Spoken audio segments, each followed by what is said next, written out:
Magandang araw mga kababayan. Jan BGTV po. Babalik ka naman sa inyo. At ngayon, ang gagawin natin ay wall pan. May dinala sa atin dito yung customer. Ang problema nito ay hindi na daw po may ikot. At kung ating maano dyan, mayroon pang ground siya. Kaya chinik natin, tinignan muna natin. Nung una, hindi ko pa alam na may ground. Ayan, pumapalo ang tester. Okay naman yung motor niya. Wala problema yung motor. Tapos, ayan, binubuksan natin para tingnan kung bakit hindi umiikot yung kanyang shafting o kaya ang motor niya hindi gumagana. Ayan siya, yung ano natin, binubuksan natin yung lock niya. May lock po yan. Clip lang siya. Wall pan. Ang electric pan na ito, malaki ang motor. Siguro yung capacitor niya ay ano siya, 1.5 or 2 microfarad. Ayan siya, binubuksan natin. Tiyatanggal natin yung cover niya. Tapos yan siya. Siguro kabayan, pagka sinundan yung video na ito ay maaari kahit na kayo na lang sa bahay nyo, matuto kayong mag-ayos ng inyong electric pan pag may problema. Hindi umiikot ito, pero maramdaman mo yung motor niya na umuugong. Hindi man kalakasan, pero maramdaman mong buhay ang motor. Yan, nililinis natin. Siyempre, ganun talaga. Kailangan alisin mo yung alikabok, mga dumi-dumi sa electric fan para pag tinanggap ng may-ari, nasa kondisyon yung motor niya, malinis. Ayan, may kasama ako dyan. Nagpagawa naman yan ng amplifier. Bali, ano yan? Tinignan niya yung amplifier niya kasi ano siya, nagpaayos. Ayan, check natin kung gumagalaw. Wala talaga ano siya, hindi niya kayang ikutin yung ano niya. Ang suspect ko ay capacitor, pero chinik ko pa rin yung shafting niya tsaka bushing. May problema. Ayan, tinitingnan ko yung capacitor. Ayan, binubuksan natin. Siguro sa pagbukas natin, para magbubukas tayo ng electric pan, sa mga baguhan siguro to o kaya sa mga gusto lang matuto sa paano ba mag-repair ng electric fan. Ayan, binubuksan natin ngayon yung pinakamotor niya. Ingat lang mga kababayan pagka nagbukas tayo ng motor kasi minsan nahihila yan yung mga wire niya. Pag yun naputol, mahirap na natin idugtong o ikabit ulit. Yung nakakunik doon sa bawat rewind niya. Yan, binubuksan natin, tinatanggal natin yung kasi titingnan din natin yung shafting niya. Pagka alam mo na na ang electric fan mo ay parang kailangan mo pang iikot bago siya iikot o bago siya gagana ng mandar. Ang pinakasira niyan minsan kung di shafting ay capacitor. Ito wall pan to, malaki ang motor nito. Kaya ang ipinalit ko na microfarad dyan ay 2 microfarad. Sa mga ordinaryong electric fan kasi ayan, binubuksan na natin. Ang pinaka-capacitor niya ay 1.2, 1.5. Pero ito, medyo malaki-laki ang motor niya. Ano kasi siya, wall pan. Ayan, tupi ko pa yan dyan yung lock niya. Kasi malambot. Manipis lang yung lock niya. Hindi solid. Ayan, tinatanggal natin. Hindi ayaw matanggal. Yan, ginawa natin yung pinaka cover niya at saka clip doon sa bushing. Tinanggal na natin. Ayan, may clip lang siya. Madali lang tanggalin. Ayan, hindi lang kita sa camera pero nakita ko dyan yung groove ng ano. Ayan, yan. Yung groove ng ano ng... Ayan, hirap ko pa tanggalin yung ano niya, bushing. Nagkaroon ng groove ng ano, pero hindi naman masyado. Siguro pagka nag-ano tayo, pareho chinik natin na may bakat. Ayan, ginawa ko kasi wala akong pangpalit na shafting. Kaya naman siyang iliha. Niliha ko yan. Yan. Tatanggalin ko yung pinakabakat ng bushing doon sa pinaka-shafting niya. Linisin. Yan, para maging makinis yung ano niya. Wala siyang parang gas-gas doon sa pinaka-shafting niya. Yan, tinatanggal natin. Inano natin yan, nililinis. Tinatanggal natin yung pinakabakat ng shafting na nagsaya doon sa ano niya. Siguro isa sa mga dahilan ito, kaya ayaw umikot. Ayan, inano natin, nililinis. Ayan, nililiha siya para matanggal yung pinaka-groove o kaya pinakabakat ng shafting, ng bushing doon sa shafting niya. Yan. Yung harap lang naman pero yung likod, okay naman siya. Yan. Yan na siya. Talagang tinatanggal ko yung groove niya. Ayan ngayon, maghahanap ako ng ano dyan, ng capacitor, tapos bushing na rin. May bushing ako doon sa ano sa loob. Yan, yung shafting na yan, tinignan ko kung mayroon akong ano para papalitan na lang talagang bago. Kaya lang wala ako stock. Yan, wala akong makitang stock. Naganap ako ng shafting ng ano diyan, ng bushing. Kaya lang yung bushing ko parang nakita ko medyo may kalawang. Kaya sabi ko, palitan ko na lang ng bago doon. Mayroon ako bago sa loob. Yan, pumasok tayo para kumuha at lumabas. May dala tayo dyan, bushing dalawa. Ayan siya na. Yan, okay naman. Tama lang naman sa ano niya. Pero tiningnan ko pa rin yung bushing na dala ko. Okay naman yung ano niya. Linis siyempre para talagang maganda yung paggawa natin. Ayan yung cover niya. Ayan. Ganyan lang yung paglagay. Ayan. Hindi lang masyado kita. Ayan. Gaganunin mo siya. Tapos yung may clip sa doon sa likod. Ayan. Siyempre, ano natin. Balukutin natin para kumapit doon sa pinaka cover ng electric fan. Ayan. Kaya lang hindi masyado dyan na ano. Try ko sa long nose pero hindi pwede. Ang gagawin ko dyan, naganap ako ng, kasi meron ako dyan pang electric fan talaga ng martilyo. Maliit siya. Ayan, pumasok tayo para kumuha. Kasi yung gamit ko nandun sa cabinet. Ayan. Siyempre balikuin natin ng maayos para talagang maganda yung paghawak doon ng ng kanyang holder doon sa ano sa bushing. Ayan siya. Ayan. Ayan. Yan, okay na yan. Yan.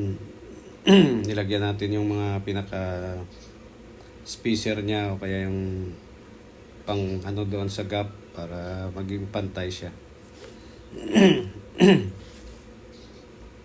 Kabayan, promote tayo ng ating channel, John BGTV po. Kung kayo po'y napadaan lang at hindi pa po nakasubscribe, subscribe na po tayo sa ating channel para lagi po tayong maka-receive po.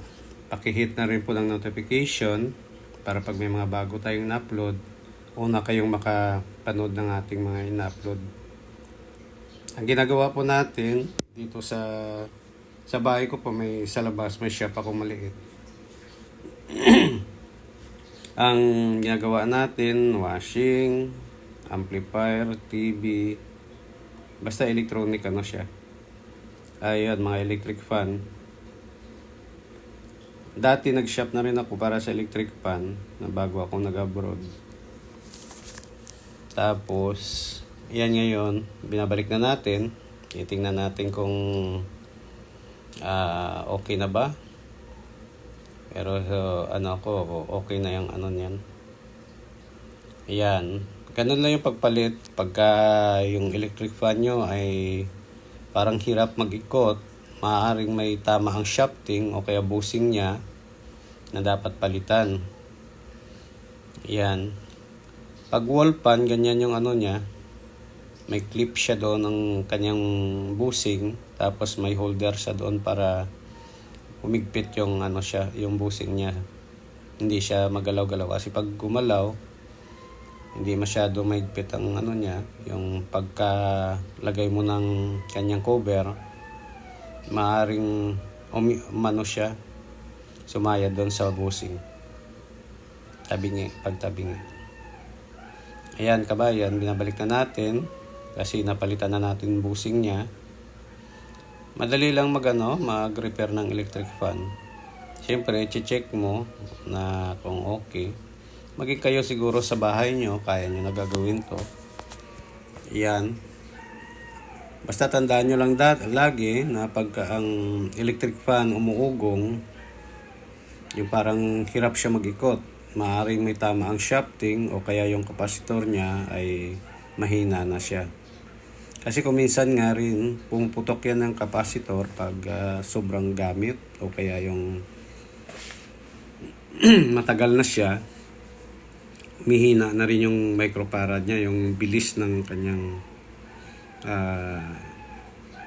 daloy ng kuryente sa kapasitor. Yan, tinitesting natin, check natin ngayon. Yan. Yan siya. Hindi lang kita sa camera. Pero inana na natin yan, inaayos na natin para ikabit na siya.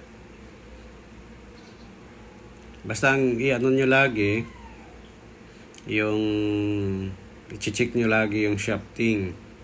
Pag kaya pang lihahin, pwede naman yung may iliha lang. Katulad yan, wala akong pampalit. Hindi naman masyado malala yung gas-gas doon sa shafting. Pero pag malalim na kabayan, huwag nyo na ibalik yung shafting niya. Kailangan nyo na palitan. Tapos, may tip pa ako sa inyo. Pagka nagpalit ng motor ang naging problema. Ayan, pinalitan ko yan dyan yung kapasitor niya. Ayan. Pag motor yung problema, kailangan nyo talaga palitan yung shafting at saka bushing niya para kondisyon yung motor niya. Kasi kung minsan, mayroong nagpapalit ng motor pero hindi nila pinapalitan yung bushing shafting niya. Na kung minsan mayroon na rin gas-gas o kaya tama yung shafting. Kaya siyang naging dahilan kung minsan yung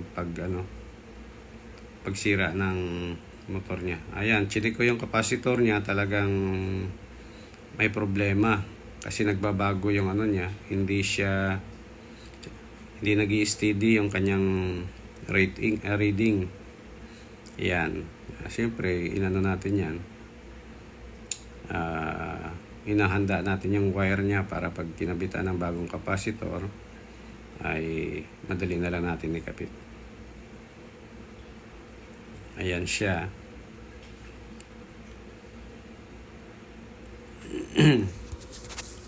Ayan. Yan siya. Binabalatan natin, hindi lang masyado kita sa camera. Tapos yan, dinugtong na natin yung isang kapasitor. Yung isang kapasitor na kinabit ko dyan ay 1.7, pero nung sinukat ko yung microfarad, umaabot lang siya ng 1.1. 1.127 yung yung microfarad. Kaya maaaring humina na rin yung kapasitor na yon. Ayan. Ayan, balik na naman tayo. Gahanap tayo ng dyan. Ayan, ng masking tape. Ayan ang nilalagay ko kasi parang mas madikit siya kaysa doon sa electrical tape.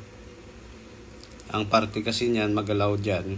Iikot-ikot yung kabang electric fan o ceiling fan. Kaya yan ang nilagay ko. Ayan, tinisting natin. Ayan siya. Ayan. Umiikot na siya. Okay na. Pinalitan natin ng capacitor. Nilinis natin ng shafting niya para mawala ang groove. Tapos, inano natin yan. Pinalitan yung bushing doon sa harap.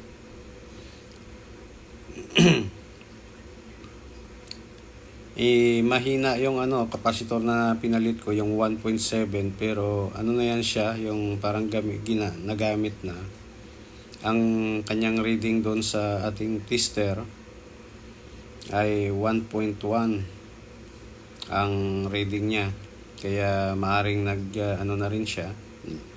Humina na rin yung capacitor. Kaya naghanap ako ng mga bagong capacitor dyan na pwedeng ipalit doon. Mayroon ako nakita 1.2. Halos magka-reading pa rin sila ng ng 1.7. Yan. Ang ipinalit ko dyan na capacitor ay siya, 2 microfarad. Kasi ang 1.5 na medyo hindi ganun kalakas yung niya. Hindi ganun kalakas yung pag-starting niya. Parang hirap siya. Ayan, pinakita ko 1.7. Ayan, 1.7 yung isa na yon. Tapos yung isa 1.2. Ayan, sinukat ko pa yan dyan. Hindi lang nakita yung ating tester sa camera, pero ang reading niyan 1.1 ang niya, microfarad. Tapos yung isa ay 1.7 yung nakalagay, pero ang sukat niya halos 1.1 lang rin. Kaya sabi ko mahina ang kapasitor, hindi siya pwede. Yan, tinisting kong mga niya, microfarad. Kaya siguro pagka mahalaga talaga may pangsukat tayo ng capacitor para malaman natin yung microfarad niya. Kasi kung minsan pagkabit natin ganun pa rin, yung pala mahina na yung capacitor. Ayan. Tinisting ko pa rin yung luma niya. Pero ganun talaga. Wala talaga, sira talaga yung na to. Kasi hindi steady ang kanyang reading. Patuloy na umiikot ay nagre-reading yung ating tester. Ngayon, pinalitan ko siya ng 2 microfarad. Wala kasi ako makitang 1.5, pero okay lang. Pwede pa rin siya kasi malaki naman yung motor niya. Ayan. Nagpalit tayo. May pa nga dyan kabayan, kinat ko lang. May ground siya. Hinanap ko pa yung ground na yan. Mamaya makita natin na pati yung sa switch niya, binuksan natin. Sa area ng switch niya. Ayan, lagyan siyempre pang safety. Gamit tayo ng masking tape. Yan kasi ang nilalagay ko dyan sa kaysa electrical tape. Ang electrical tape kung minsan sumasabit pa, kumakalas doon sa pinaka niya.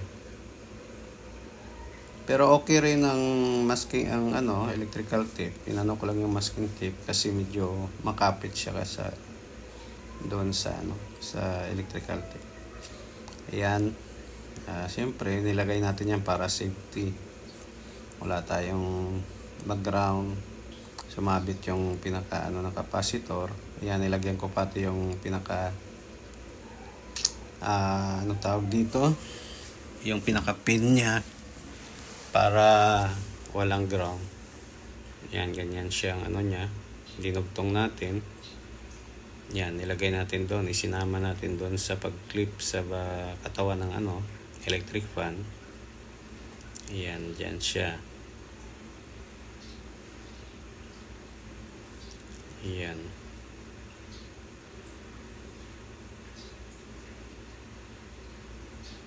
Ayan siya.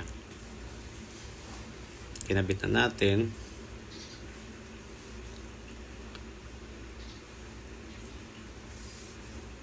Iyan, sa pagkatapos natin yan ikabit, siyempre testing tayo. Ayan, ganyan lang ang pag-ano natin. Ang pinaka-problema nito,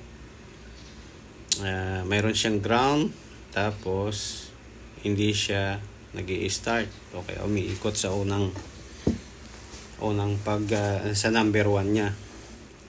Iikot siya pag pinersa mo na ikutin.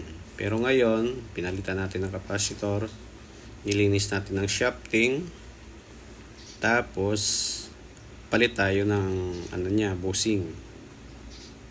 Ayan. Ayan siya. Inano pa natin dyan, tinanggal natin yung pinaka niya. Nag-iisip ako, tatagalin ko kung hindi. Yan, umiikot na yan siya, pero may yan, may ground. Ayan. Ayan. Nahanap ko ngayon kung saan banda yung ground. Kasi nakuryente ako dyan, hindi ko na lang inano sa sinama ko sa pag-cut ng paghawak ko doon sa shafting niya, na-ground ako dyan. Ngayon, nag-iisip ako kung saan banda. Ayan, chinecheck ko isa-isa. Wala naman masayad na kuryente. Pero malakas yung ground niya talaga pag ginawakan mo, lalo na sa bakal ka nakahawak. Kinabit ko na yung lock niya. Kasi yung ground lang naman ang pinaka-problema. Yan, nilinis natin yung pinaka-cover niya. Siyempre para bago natin ibigay sa customer, malinis yung malinis yung electric pan niya.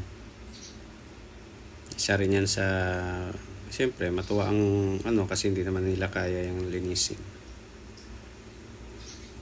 Yan. Binalik na natin ang cover sa harap.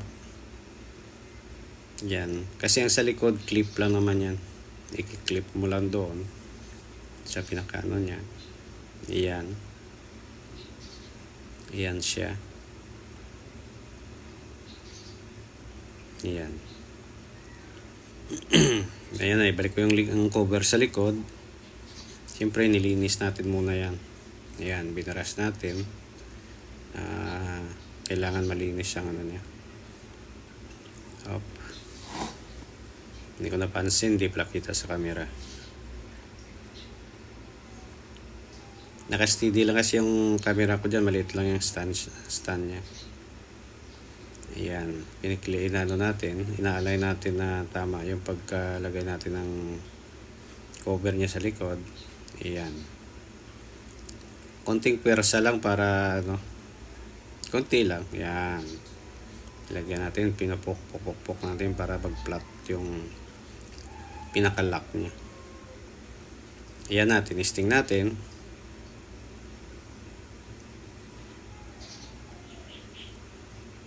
Ayan. Ayan, nakita mo, may ikot na siya. Gumagana na yan. Ayan. Ayan siya. Ayan. Hinahanap ko ngayon yan dyan yung pinaka-ground niya. Iniisip ko, sabi ko, okay naman doon yung wiring niya. Wala naman sumasaya doon sa Pero sabi ko, bakit may ground? Bubuksan ko sana ang likod dyan. Sabi ko, parang wala naman doon kasi na-check ko, naisip ko. Ayan. Tinano ko na buksan yung likod para i-check ulit. Baka may nakaligtaan ako. Pero, naisip ko rin baka dito yung ground. Sa pinaka, pinaka-switch niya. Yan ang sinasabi ko sa inyo kanina na binuksan ko yung pati yung ng switch. Kasi ang problema, ground na ngayon ang inahanap natin. Yan. Yung cover niyan sa likod, Kabayan, pagka hindi pa po kayo nakasubscribe, subscribe na po tayo, lalo na po yung dumaan lang sa ating channel. At pakihit ng notification para lagi tayong una sa mga video na gagawin natin na mga bago i-upload sa ating channel. Yan. Salamat po. Yan, natin, inigpitan natin yung mga maluluwag na dyan, lalo na yan, in-adjust ko yung na yan, kasi medyo nahihila yung pinaka-wire niya doon sa Yan yung cordon niya sa pagsaksak natin, inayos natin yan, yan, chinik ko isa-isa yung wire, kung may mga sumasabit, yan, may natagpuan akong may balat, okay na balatan. Parang naipit ng screw. Siguro may nagbukas nito. Ayan, nilagyan natin ng tape para mawala. Ayan, may isa pa dyan. Dalawa ang nakita natin. Nilagyan din natin ng tape para sigurado. Saka natin tinisting ngayon. Tinister yung electric fan. Kung nandyan pa rin yung ground. Mahalaga talaga yung yung tester. Ayan, chinik natin. Ayan. Ayan. Check natin yan. Nagtaka tayo bakit may ground pa rin siya. Ayan, chinik natin isa-isa. Yung mga nakakadikit. Pinag-iwalay natin ng mga wire. Ayan siya.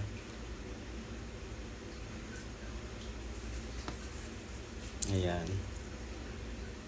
May sarili siyang tawag doon, switch doon sa sa pinaka rotor niya, o kaya yung umiikot, nagpapaikot doon sa electric fan. Yan, nung check ko siya, okay na. Kabayan, ito po yung ating channel, John BGTV. Pakipalo na lang po, subscribe, hit na rin po ng notification para lagi po tayong updated po sa ating mga bagong i-upload. Salamat po. Patapos na po dyan kabayan, kasi nagawa na po natin yan. Napalitan na natin capacitor, yung ginawa natin capacitor. Nilinis natin ang shafting niya. Tapos pinalitan natin yung isang bushing na may tama. Kaya salamat po kabayan sa walang sawang panunood.